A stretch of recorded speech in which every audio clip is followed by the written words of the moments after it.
Langit pagi itu mendung. Sekolah menengah pertama negeri Harapan tampak seperti biasa, ramai dengan tawa dan langkah kaki para siswa. Namun, di sudut sekolah, tepatnya di kelas 9B, suasana berbeda. Kelas itu sering disebut kelas buangan. Isinya dianggap murid-murid paling lemah akademisnya. Di bangku paling belakang, duduk seorang anak lelaki bertubuh kurus dengan rambut sedikit acak-acakan. Namanya Raka. Sejak awal masuk sekolah, dia tidak pernah menonjol, tidak pintar, tidak pandai bicara, dan tidak punya banyak teman. Tapi yang paling sering dibicarakan orang adalah nilai-nilainya yang selalu di bawah rata-rata. Si Raka tuh ngulang mapel matematika 3 kali, ya? Bisik seorang siswi ke temannya. Raka hanya diam. Ia sudah terbiasa. Satu-satunya hal yang membuatnya betah di sekolah hanyalah perpustakaan tua di ujung koridor. Tidak ada yang tahu, setiap sore sepulang sekolah, ia selalu ke sana. Diam, membaca buku-buku yang bahkan guru pun jarang menyentuhnya. Di sisi lain, ada Bu Mira, wali kelas 9B sekaligus guru matematika. Ia dikenal tegas, perfeksionis, dan sedikit kasar. Bagi Bu Mira, nilai adalah segalanya. Kalau kamu nggak bisa jawab soal dasar ini, kamu nggak layak lulus. Ucapnya suatu waktu saat Raka tak bisa menjawab soal di papan tulis. Raka menunduk. Matanya tidak marah, tidak sedih. Kosong. Hari itu, sekolah mengumumkan akan ada pertemuan wali murid minggu depan. Para siswa mulai gelisah.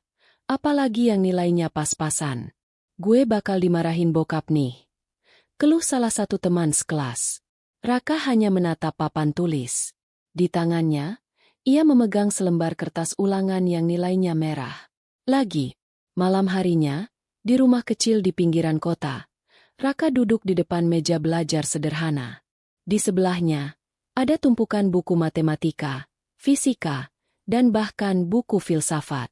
Raka, kamu udah makan? Tanya suara serak seorang perempuan dari balik tirai kamar.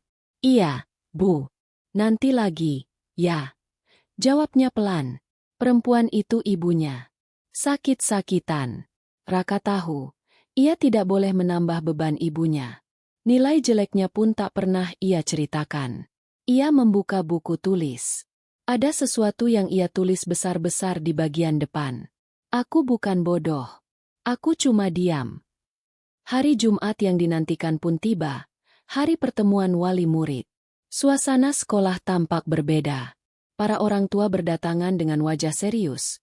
Beberapa membawa map. Sebagian lagi sibuk mengobrol dengan wali kelas.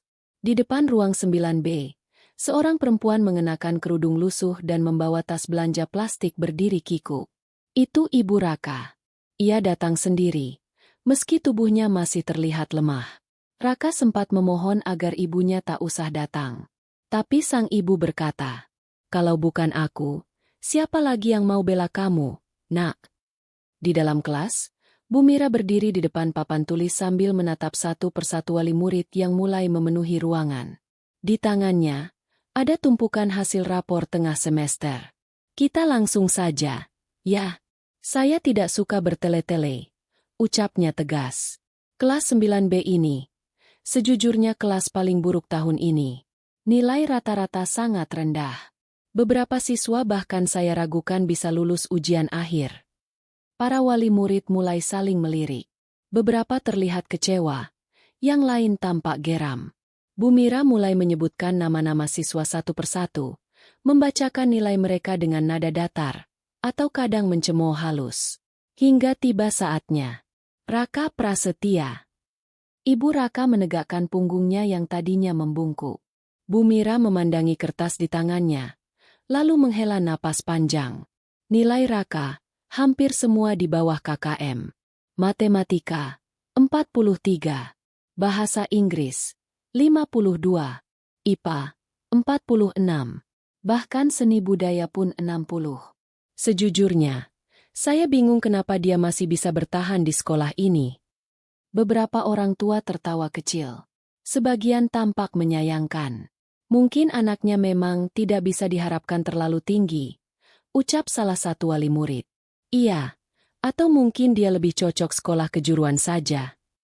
Bu Mira tersenyum sinis dan berkata, "Saya sarankan ibu mempertimbangkan kembali masa depan anak ibu. Karena dengan nilai seperti ini, dia hanya akan menyusahkan diri sendiri nanti." Wajah Ibu Raka memucat. Matanya mulai berkaca-kaca. Tapi ia tetap diam. Sementara itu, Raka yang mengintip dari jendela belakang kelas mendengar semuanya. Dadanya sesak. Tapi ekspresinya tetap datar. Ia menggenggam buku catatan di tangannya erat-erat. Buku itu bukan buku biasa. Isinya bukan catatan pelajaran, melainkan sesuatu yang selama ini ia sembunyikan. Di halaman belakang sekolah, saat semua orang masih sibuk membicarakan hasil pertemuan, Raka duduk sendirian di tangga. Lalu ia membuka halaman pertama buku catatannya. Di sana tertulis dengan rapi, "Riset pribadi. Struktur molekul karbon dalam inovasi energi alternatif." Bukan sesuatu yang ditulis oleh siswa dengan nilai 43 di matematika. Senin pagi setelah pertemuan wali murid. Di kelas 9B, suasana terasa canggung. Beberapa teman Raka menatapnya dengan pandangan aneh, antara kasihan dan meremehkan. "Lo ngintip pas pertemuan, ya?" bisik seorang teman, "Rian. Guru-guru kayaknya udah capek banget sama lo." Raka tak menjawab. Ia hanya menunduk dan mencoret-coret buku catatannya. Di depan kelas, Bu Mira masuk dengan wajah dingin. Ia membawa beberapa lembar kertas. "Ini soal ujian simulasi minggu depan," katanya sambil membagikannya. "Saya harap kalian tidak menyia-nyiakan kesempatan ini. Kecuali yang memang sudah menyerah, ya?" Tatapannya singgah ke arah Raka. Beberapa siswa tertawa kecil. Raka menggenggam pensilnya lebih erat, tapi tetap diam. Saat istirahat, Raka tidak ke kantin. Ia pergi ke perpustakaan, tempat paling sunyi di sekolah. Di pojok ruangan, ia membuka laptop tua milik sekolah yang nyaris tak pernah digunakan. Ia mengetik sesuatu, cepat dan mantap. Simulasi arus listrik mikro pada rangkaian tertutup skala rumah tangga. Dampak potensial jika diterapkan pada alat hemat daya. Beberapa file presentasi dan tulisan berbahasa Inggris muncul di layar. Semua itu adalah hasil kerjanya sendiri. Sementara itu, di ruang guru, Bu Mira sedang duduk sambil menyeruput kopi, lalu berkata dengan nada meremehkan, "Kalau murid seperti Raka dibiarkan naik kelas, apa jadinya generasi bangsa?" Pak Anton, guru TIK, yang sedang lewat, mendengar itu lalu berhenti. "Raka? Yang pendiam itu?" tanyanya. "Iya. Yang nilainya merah semua." "Saya heran. Kadang saya berpikir dia sengaja malas," sahut Bu Mira. Pak Anton diam sejenak, lalu mengernyit. "Aneh. Soalnya saya pernah lihat dia di lab komputer. Dia ngutak-ngatik program Arduino. Saya pikir dia cuma niru dari internet. Tapi waktu saya cek skripnya custom. Rumit. Dia ngerti coding," ucap Pak Anton. Bu Mira tertawa kecil. "Ah, masa iya? Anak seperti itu." Tapi wajah Pak Anton tidak ikut tertawa. "Coba ibu cek ulang. Kadang yang kita anggap tidak bisa justru menyimpan sesuatu yang tidak kita lihat." Malamnya di rumah, Raka membantu ibunya mengganti lampu yang korslet. Tapi yang ia lakukan bukan cuma mengganti. Dia justru memodifikasi instalasi listrik sederhana agar lebih hemat. Ibunya hanya bisa menatap dengan heran. "Dari mana kamu belajar semua ini, Kak?" Raka hanya tersenyum kecil dan menjawab, "Aku nggak belajar untuk nilai, Bu. Aku belajar karena aku ingin ngerti." Namun di saat yang sama, di sekolah, Bu Mira mulai menyusun daftar siswa yang dianggap berpotensi gagal. Nama Raka ada di urutan pertama. Tanpa tahu bahwa sebentar lagi sekolah akan dibuat terdiam olehnya. Hari simulasi ujian pun tiba. Seluruh siswa kelas 9B duduk diam dengan wajah tegang. Kertas soal telah dibagikan. Raka menatap lembar ujiannya. Matematika, salah satu mata pelajaran yang membuatnya paling sering dipermalukan. Ia memegang pensilnya dengan tenang. Beberapa soal ia jawab langsung. Beberapa ia lewati. Ada kerutan di dahinya, tapi bukan karena panik, melainkan karena berpikir mendalam. Di sisi lain, Bu Mira berdiri memperhatikan dari belakang kelas. Matanya sesekali menatap Raka, lalu menggeleng pelan. Ia mencatat sesuatu di buku catatannya. Seminggu kemudian, hari pembagian hasil simulasi. Suasana kelas kembali menegang. Kertas nilai mulai dibagikan. Tawa, desahan kecewa, hingga umpatan pelan terdengar dari siswa-siswi lain. Raka Prasetya, ucap Bu Mira sambil menyerahkan kertas nilainya. Nilainya masih merah. Matematika 48, Fisika 50, Bahasa Inggris 58. Wajah Raka tidak berubah, tapi gumaman mulai terdengar di dalam kelas. Pantesan aja ibunya kelihatan pasrah banget waktu pertemuan. Kalau kayak gini MAH pasti du. Bu Mira lalu berdiri di depan kelas dan berkata, "Saya harap kalian belajar dari teman kalian ini. Tidak semua orang cocok untuk dunia akademis. Ada yang mungkin lebih cocok kerja serabutan." Suara tawa pecah dari beberapa siswa. Raka tetap duduk diam. Tapi di balik genggaman tangannya, kuku-kukunya mulai menekan kulitnya sendiri. Ibu Raka dipanggil ke sekolah keesokan harinya. Di ruang guru, ia duduk di hadapan Bu Mira yang kembali menyuarakan kekhawatirannya. "Saya hanya bicara sebagai pendidik, Bu. Anak ibu tampaknya tidak punya kemampuan akademis. Mungkin lebih baik mencari sekolah vokasi atau, ya, apapun itu yang tidak menuntut nilai." Ibu Raka menunduk. Tapi sebelum keluar dari ruangan, ia berkata pelan, "Anak saya memang tidak bersinar di mata orang. Tapi saya tahu dia berbeda." Beberapa hari setelahnya, Pak Anton, guru TIK, penasaran. Ia membuka salah satu komputer di lab yang sering dipakai Raka diam-diam. Di dalamnya, ia menemukan folder bernama Proyek Energi Alternatif. Saat ia membuka file itu, matanya membelalak. Di dalamnya ada desain alat sederhana pemanfaatan panas ruangan sebagai sumber energi. Algoritma sistem otomatisasi listrik rumah tangga. Catatan eksperimen pribadi dan data uji coba. Semuanya rapi, terstruktur. Layaknya laporan penelitian mahasiswa teknik elektro tingkat akhir. Pak Anton menarik napas panjang. Anak ini, selama ini bukan tidak bisa. Kita yang tidak pernah benar-benar lihat. Tapi semua belum tahu. Belum ada yang tahu. Sampai akhirnya, pengumuman datang.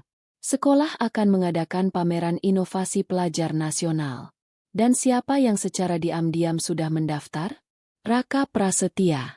Bukan lewat sekolah, tapi sebagai peserta independen. Dan itulah titik di mana cerita ini mulai berbalik arah. Hari-hari berlalu setelah pengumuman pameran inovasi pelajar nasional. Di sekolah, tak ada yang tahu bahwa salah satu peserta independen adalah Raka. Ia mengerjakannya diam-diam, menggunakan alat bekas, potongan logam dari bengkel tetangga, dan beberapa komponen elektronik yang ia kumpulkan selama berbulan-bulan. Di balik semua itu, ia hanya punya satu tujuan. Bukan untuk membuktikan apa-apa. Aku hanya ingin satu kali suara dan pikiranku didengar. Di sekolah, keadaan tidak banyak berubah. Raka masih menjadi bahan lelucon. Si jenius gagal ikut pameran gak tuh? Celetuk salah satu temannya, sambil tertawa keras. Raka tidak menanggapi. Tapi matanya mulai menyala pelan. Bukan karena marah, tapi karena tekad. Di sisi lain, Pak Anton mulai menyelidiki lebih dalam. Ia memanggil Raka secara diam-diam ke ruang TIK. "Ini semua kamu yang buat sendiri?" Tanyanya sambil menunjukkan desain alat Raka. Raka mengangguk. Pelan. "Kenapa kamu nggak bilang siapa-siapa?" Raka menunduk, lalu berkata, "Saya sudah pernah bicara, Pak. Tapi mereka hanya lihat nilai, bukan saya." Pak Anton terdiam lama. Lalu ia berkata, "Kalau kamu mau, saya bisa bantu kamu bawa alat ini ke pameran. Tapi, kamu harus siap dilihat, siap dinilai." Raka menatap mata Pak Anton. Untuk pertama kalinya, ia mengangguk. Beberapa hari kemudian, alat Raka, rumah mikrocermat, sistem kontrol listrik berbasis energi panas, dikemas dan dibawa ke tempat pameran. Sekolah tidak tahu. Bahkan Bu Mira pun tidak tahu. Karena Raka tidak mendaftarkan sekolah sebagai afiliasi. Hanya nama dirinya sendiri. Di arena pameran, para peserta lain memakai jas alma mater sekolah unggulan, membawa alat berkilau dan tim riset lengkap. Sementara Raka hanya datang sendiri, memakai seragam lamanya, dan alat buatannya terlihat sederhana. Tapi saat para juri mulai melihat, mereka berhenti. Melihat ulang, mencatat, bertanya. Dan Raka, untuk pertama kalinya menjawab, dengan suara tenang, jernih, dan padat. Kembali ke sekolah. Bu Mira mendengar kabar dari grup WhatsApp guru. Bu Mira, itu anak dari kelas ibu.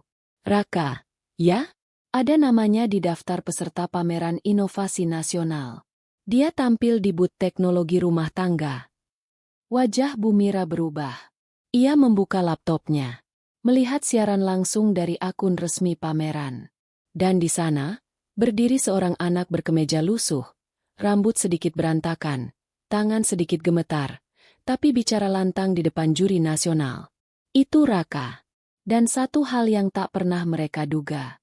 Raka tak hanya mempresentasikan alat. Ia membongkar sistem pendidikan yang hanya menilai angka, bukan potensi. Selama 3 tahun saya dianggap bodoh. Tapi bukan karena saya tak bisa berpikir. Saya hanya tidak cocok dengan cara diuji yang tidak mengukur apa-apa selain hafalan. Ruangan pameran hening. Salah satu juri bahkan menunduk dan mencatat sesuatu dengan dalam. Hari itu menjadi titik balik. Video presentasi Raka di pameran inovasi pelajar nasional menjadi viral. Salah satu potongan kalimatnya diunggah oleh akun edukasi ternama di Instagram. Mikrofon 2. Bukan saya yang gagal memahami pelajaran. Mungkin sistem yang gagal mengenali cara saya belajar. Raka Prasetya, 15 tahun, peserta independen. Komentar berdatangan ribuan. Speechless. Anak ini harus dibina, bukan dicemooh. Kenapa anak kayak gini nggak terdeteksi sekolahnya? Guru-gurunya ngapain aja selama ini? Di sekolah, pagi itu, seluruh ruang guru gaduh. Nama Raka muncul di berbagai media online. Bahkan beberapa wartawan menghubungi sekolah untuk wawancara. Bu Mira terlihat resah. Ia membuka video itu berulang kali. Wajahnya sulit terbaca, antara tidak percaya dan malu. Apa benar itu dia, anak yang nilainya selalu merah? Bisik salah satu guru. Pak Anton hanya tersenyum tipis, lalu berkata pelan. Dia bukan bodoh. Kita saja yang buta. Di kelas 9B, suasana canggung. Teman-teman Raka melihatnya seperti sosok asing. Mereka, yang biasa mengejeknya, sekarang terdiam. Lo tuh beneran bisa bikin alat itu? Tanya Rian dengan raut bingung. Raka hanya tersenyum. Dari dulu bisa. Cuma kalian sibuk ketawain angka di kertas. Namun ketenaran mendadak itu tidak semuanya membawa kebaikan. Sore harinya, Raka dipanggil oleh kepala sekolah dan beberapa guru, termasuk Bu Mira. Wajah kepala sekolah tampak kaku. Kami mendapat banyak perhatian karena kamu, Raka. Tapi kenapa kamu tidak mendaftarkan sekolah sebagai afiliasi? Ini bisa mengangkat nama sekolah. Raka menjawab tenang. Karena waktu saya minta izin ikut, tidak ada yang peduli. Bu Mira menatapnya tajam. Tapi tidak bisa berkata apa-apa. Kepala sekolah mulai menyalahkan prosedur, izin yang tak resmi, dan mulai menekan Pak Anton secara tidak langsung karena mendampingi diam-diam. Kamu harus ikut konferensi pers mewakili sekolah. Pakai seragam. Jangan lagi bawa-bawa narasi soal sistem rusak. Ya, kita harus jaga nama baik. Raka terdiam. Malam harinya di rumah, Raka duduk bersama ibunya. Mereka sekarang baru sadar kamu punya sesuatu. Ya. Mereka tidak sadar, Bu. Mereka cuma takut dicap buruk. Bukan karena mereka peduli. Raka memegang selembar undangan. Ia terpilih menjadi 5 finalis nasional yang akan mempresentasikan di panggung utama Jakarta minggu depan. Tapi untuk berangkat, ia harus dibina dulu oleh sekolah. Disuruh memakai naskah yang sudah direvisi. Dipoles. Disensor. Mereka ingin aku bicara, asal bukan dengan suaraku sendiri. Di akhir episode ini, Raka menatap layar laptopnya. Ia membuka dokumen naskah presentasi versi sekolah. Penuh sensor, bahasa manis, dan pujian ke sistem pendidikan. Ia scroll ke bawah, lalu menutup laptopnya. Kalau aku harus bicara, aku akan bicara jujur. Biar sekali ini saja, aku nggak jadi bayangan. Gedung konferensi nasional itu megah. Bendera dari berbagai sekolah elit berjajar di depan. Aula dipenuhi kamera, wartawan, dan juri kehormatan dari Kementerian Pendidikan. Di belakang panggung, para finalis bersiap. Raka duduk sendirian di pojok. Ia mengenakan jas sekolah yang baru dipinjamkan pagi itu. Di tangannya ada 2 kertas. Satu naskah presentasi versi sekolah, satu lagi naskah asli buatannya sendiri. Bu Mira berdiri di belakang panggung. Wajahnya datar. Raka, ingat, jangan bawa-bawa soal nilai atau guru. Cukup jelaskan alatmu. Lalu beri kesan baik tentang sekolah. Kita sudah terlalu banyak sorotan. Raka menatapnya. Tak menjawab. Beberapa menit kemudian, namanya dipanggil. Finalis kelima, Raka Prasetya, peserta independen dari Jawa Tengah. Lampu menyala. Kamera mengarah ke panggung. Langkah kakinya terasa berat. Tapi mantap. Ia berdiri di depan ribuan pasang mata. Suara gemuruh tepuk tangan menyambut. Lalu hening. Ia menatap ke arah bawah panggung. Tampak ibunya duduk di barisan depan, menggenggam tas erat-erat. Di sebelahnya, Pak Anton mengangguk kecil. Raka menatap ke layar proyektor. Tangannya mulai bergerak membuka presentasi. Lalu ia berhenti. Ia menatap penonton. Suaranya terdengar jernih, pelan, tapi tegas. Saya tahu saya diminta hanya bicara soal alat ini. Tapi izinkan saya bicara tentang mengapa alat ini bisa tercipta. Ruangan mulai berbisik. Beberapa guru saling berpandangan cemas. Alat ini lahir bukan dari ruang kelas. Tapi dari malam-malam saya belajar sendiri. Dari buku perpustakaan yang tak pernah disentuh. Dari komputer sekolah yang berdebu dan nyaris rusak. Kenapa? Karena di kelas, saya dianggap tidak mampu. Hanya karena nilai saya tidak seperti yang mereka harapkan. Wajah-wajah di antara penonton mulai berubah. Saya bukan satu-satunya. Ada banyak siswa yang seperti saya, yang belajar dengan cara berbeda. Tapi kami dimatikan karena sistem hanya punya satu cara menilai, angka di kertas. Hari ini, saya tidak berdiri di sini untuk membanggakan sekolah saya. Saya berdiri untuk membela anak-anak seperti saya, yang selama ini dianggap bodoh padahal hanya tak diberi ruang untuk bersinar. Tepuk tangan pecah. Beberapa juri berdiri. Satu dari mereka bahkan mengusap matanya. Tapi di belakang panggung, Bu Mira meninggalkan ruangan, wajahnya kaku. Kepala sekolah terlihat gelisah, menghubungi seseorang lewat ponsel. Setelah sesi selesai, media menyerbu. Raka dikelilingi wartawan, ditanya soal keberaniannya, soal kritiknya pada sistem, soal sekolah yang tak disebut. Ia hanya menjawab satu hal. Saya bukan mewakili sekolah. Saya mewakili suara yang selama ini dibungkam. Sementara itu, di grup WhatsApp guru sekolahnya, komentar mulai bermunculan. Gila, anak itu bicara seolah kita semua salah. Tapi dia nggak bohong. Malu aku, sumpah. 2 hari setelah presentasi nasional, nama Raka Prasetya masih ramai diperbincangkan. Potongan videonya sudah ditonton 1,2 juta kali di media sosial. Tagar dengarkan Raka menjadi trending. Banyak tokoh pendidikan, aktivis, dan bahkan menteri muda ikut memberikan komentar. Anak ini bukan sekadar jenius. Ia cermin dari banyak kegagalan sistem pendidikan kita. Kita butuh lebih banyak Raka dan lebih banyak guru yang mau mendengar, bukan hanya menilai. Namun, di balik pujian, badai datang dari arah lain. Sekolah mulai merasa terancam. Surat panggilan datang untuk Raka dan ibunya, dari pihak sekolah. Di ruang kepala sekolah, Kami harus menegakkan disiplin, Bu.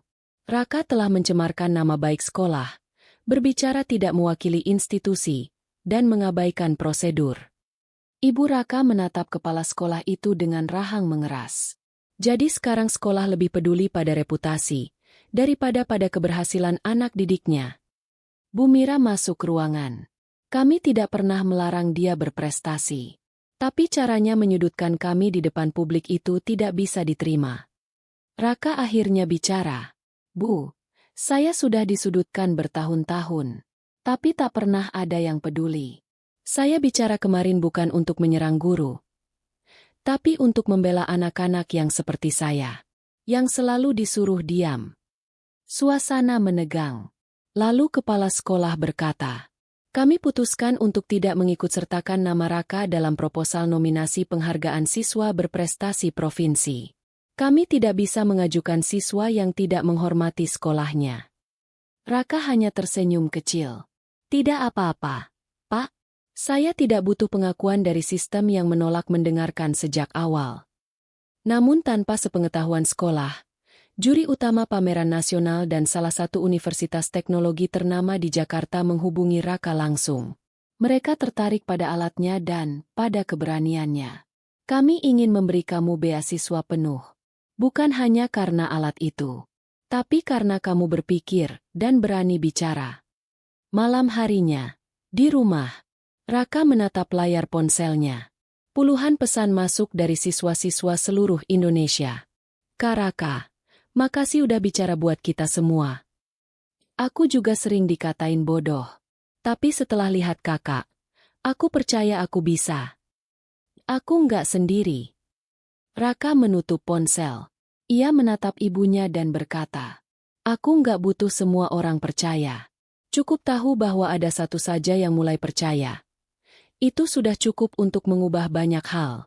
Keesokan harinya, ia masuk sekolah seperti biasa. Tapi kali ini, semua mata menatapnya berbeda. Bukan lagi dengan ejekan, tapi dengan rasa kagum. Dan diam-diam, malu. Bahkan Bu Mira hanya menatapnya dari jauh. Seperti seseorang yang akhirnya melihat sesuatu yang selama ini ia abaikan. Di sekolah, situasinya berbeda. Tidak ada lagi yang tertawa saat Raka lewat. Bahkan teman-temannya yang dulu suka mengejek, kini hanya menunduk. Atau malah berusaha menyapa dengan canggung. Rak keren kemarin, gue nonton videonya. Raka hanya tersenyum singkat. Ia tak membalas dengan dendam. Ia sudah terlalu lelah untuk itu. Yang ia cari bukan permintaan maaf, melainkan perubahan. Di ruang guru, suasananya juga tidak seperti biasanya. Beberapa guru mulai membuka pembicaraan soal metode penilaian, pendekatan ke siswa, bahkan pelatihan ulang guru. Pak Anton jadi lebih dihargai. Bahkan, ia diminta mengisi sesi khusus pengembangan guru tentang potensi siswa non-akademik. Namun, ada satu orang yang masih belum bisa tenang, Bu Mira. Di dalam kelas, ia mulai berubah. Ia tak lagi hanya membaca nilai. Ia mulai duduk di dekat murid yang kesulitan, bertanya, kamu pahamnya bagian mana dulu? Bukan lagi. Kok bisa salah segini banyak? Namun tetap rasa bersalah itu menumpuk. Hingga akhirnya, suatu siang, ia memanggil Raka ke ruang kelas kosong. Duduklah. Suaranya pelan. Raka duduk. Hening sebentar. Lalu Bu Mira bicara. Saya ingin minta maaf. Raka menoleh. Terkejut. Dulu saya terlalu sibuk mengajar. Sampai lupa belajar. Saya lihat kamu hanya dari angka. Bukan dari rasa ingin tahu kamu. Padahal itu yang paling penting. Raka diam. Lalu berkata pelan. Saya tidak pernah benci ibu, Bu. Saya cuma kecewa. Karena saya pikir, ibu akan jadi orang pertama yang percaya. Air mata Bu Mira jatuh. Ia tidak membantah. Terkadang, orang dewasa butuh waktu lebih lama untuk mengakui kesalahan. Sementara itu, di rumah, Ibu Raka menerima surat besar berstempel resmi. Ia membukanya bersama Raka. Isinya, beasiswa penuh hingga jenjang kuliah, termasuk pengembangan riset di luar negeri bila proyek Raka lolos tahap lanjutan. Raka tersenyum, tapi tak melompat girang. Aku bukan ingin pergi jauh.